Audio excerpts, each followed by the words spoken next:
मेरठ का सोतीगंज मार्केट हमेशा से ही सुर्खियों में रहा है, क्योंकि यह वह मार्केट है जहां पर किसी भी गाड़ी का स्पेयर पार्ट्स आसानी से मिल जाता था।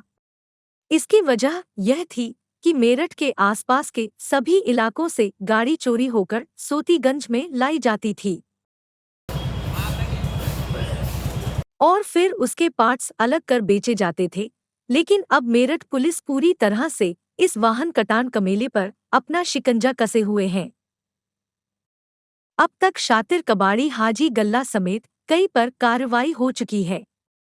जैसे कि कहा जा रहा है कि सोतीगंज बाजार अब अगले आदेश तक बंद करने के निर्देश दिए गए हैं, जिसमें करीब 100 दुकानदारों को नोटिस दिया गया और 180 दुकानदारों को जीएसटी के माध्यम से सूचित किया गया था। और कहा यह भी जा रहा है कि अगले आदेश तक सभी दुकानें बंद रहेंगी। इसके बारे में एसपी सिटी विनीत भटनागर ने पूरी जानकारी दी।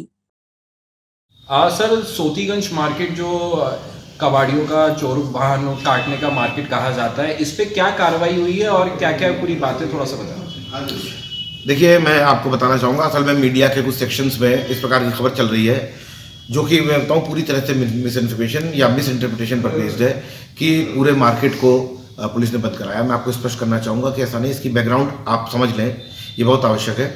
आपको मालूम होगा सोतीगंज एक कुख्यात मार्केट है जहाँ पे अवैध वाहन, चोरी के वाहन उनका कटान करके बहुत बड़े पैमाने पर उनके स्पेयर पार्ट्स बेचे जाते थे, वाहन बेचे जाते थे और चोरी के नेटवर्क से जुड़े हुए थे।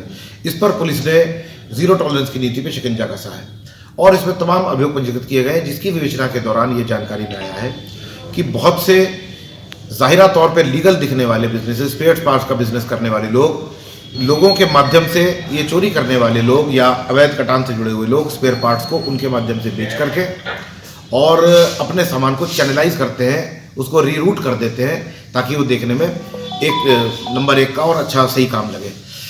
विवेचना में जब ये सारे तथ्य आए तो ऐसे जो स्पेयर पार्ट्स के डीलर्स हैं उनको भी नोटिस दिया गया। धारा 91 का नोटिस सीआरपीसी के अंतर्गत उनको दिया गया और बताया गया कि वो अपने सोर्सेज और अपने डेस्टिनेशन, अपने माल का, यानी जो अपने बिल वगैरह, वाउचर, वो सब हमको उसकी डिटेल्स उपलब्ध कराएं ताकि इस बात को एसरटेन किया जा सके कि जो तथ्य आ रहे हैं वो कहाँ तक सही है, उनकी पुष्टि या अपुष्टि जो भी हो वो साक्ष्य के आधार पर की जा सके।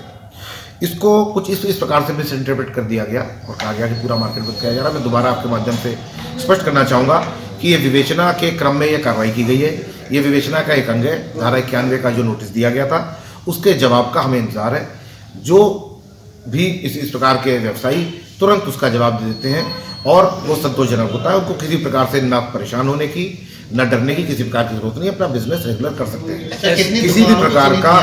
किसी भी प्रकार का ब्लैंकेट बैन, किसी भी प्रकार का ब्लैंकेट क्लोजर आदेश जारी नहीं किया गया। मैं दोबारा से स्पष्ट करना चाहूँगा। ऐसे कितनी नोटिस दिए गए हैं, किन किन लोगों को? देखिए, अभी तक 100 व्यवसायियों को इस प्रकार के नोटिस दिए गए हैं। लगभग 180 व्यवसायी ऐसे चिन्हित किए गए थे जिनको जीएसटी के माध्यम से हम लोगों ने सूचित करवाया था और जीएसटी को बताया था कि वो जीएसटी में रजिस्टर्ड नहीं है। तो ये सारे मिल करके इनका बल्क, उनकी संख्या इतनी ज़्यादा हो जाती है कि ऐसा प्रतीत हो रहा है कि काफ़ी भारी मात्रा में दुकानें बंद कराई गई। जितनी जल्दी हमको नोटिस का जवाब दे देंगे, अपने सोर्सेज, अपने वेयरअबाउट्स अपने बता देंगे, सामान के कहाँ से प्राप्त किया, किन को बेचा, तो उतनी जल्दी जो है ये नॉर्मल रूप से सब चीज़ें जो है रिस्टोर हो सकती हैं।